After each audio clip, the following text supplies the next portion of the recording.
नमस्कार सभी को। मैं इस वीडियो में आपको एक कहानी के माध्यम से बताने जा रही हूँ कि हम जो भी भोजन बनाते हैं हमें भगवान को भोग लगाकर क्यों खाना चाहिए। हमारे शास्त्रों में लिखा गया है कि घर में बनने वाला भोजन सर्वप्रथम भगवान को भोग लगाना चाहिए और फिर स्वयं ग्रहण करना चाहिए। ऐसा क्यों करना चाहिए, इसी के महत्व को बताती हुई एक ये छोटी सी कहानी प्रभु का भोग फल है। तो शुरू करते हैं हम कथा। एक सेठ जी बड़े कंजूस थे। एक दिन दुकान पर बेटे को बिठा दिया और बोले कि बिना पैसे लिए किसी को कुछ मत देना, मैं अभी आया। अकस्मात एक संत आए जो अलग अलग जगह से एक समय की भोजन सामग्री लेते थे। लड़के से उन्होंने कहा, बेटा जरा नमक दे दो। लड़के ने संत को डिब्बा खोलकर एक चम्मच नमक दे दिया। सेठ जी आए तो देखा कि एक डब्बा खुला पड़ा था। सेठ जी ने पूछा, क्या बेचा बेटा? बेटा बोला, एक संत जो तालाब के किनारे रहते हैं उनको एक चम्मच नमक दिया था। सेठ जी ने डिब्बा देखा तो उनका माथा ठनका और बोले, अरे मूर्ख, इसमें तो जहरीला पदार्थ है।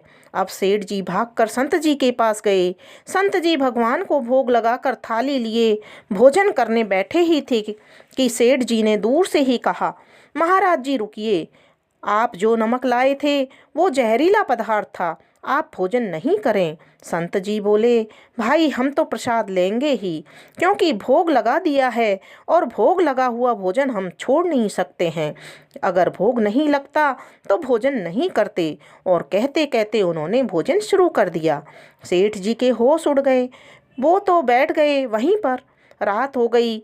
सेठ जी वहीं सो गए कि कहीं संत जी की तबीयत बिगड़ गई तो कम से कम वैद्य जी को तो दिखा ही देंगे ताकि बदनामी से बच सकें। सोचते सोचते उन्हें नींद आ गई। सुबह जल्दी ही संत उठ गए।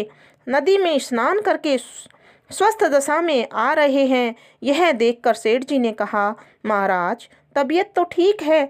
संत बोले, भगवान की कृपा है। इतना कहकर मंदिर खोला तो देखते हैं कि भगवान श्री विग्रह के दो भाग हो गए हैं और शरीर काला पड़ गया है।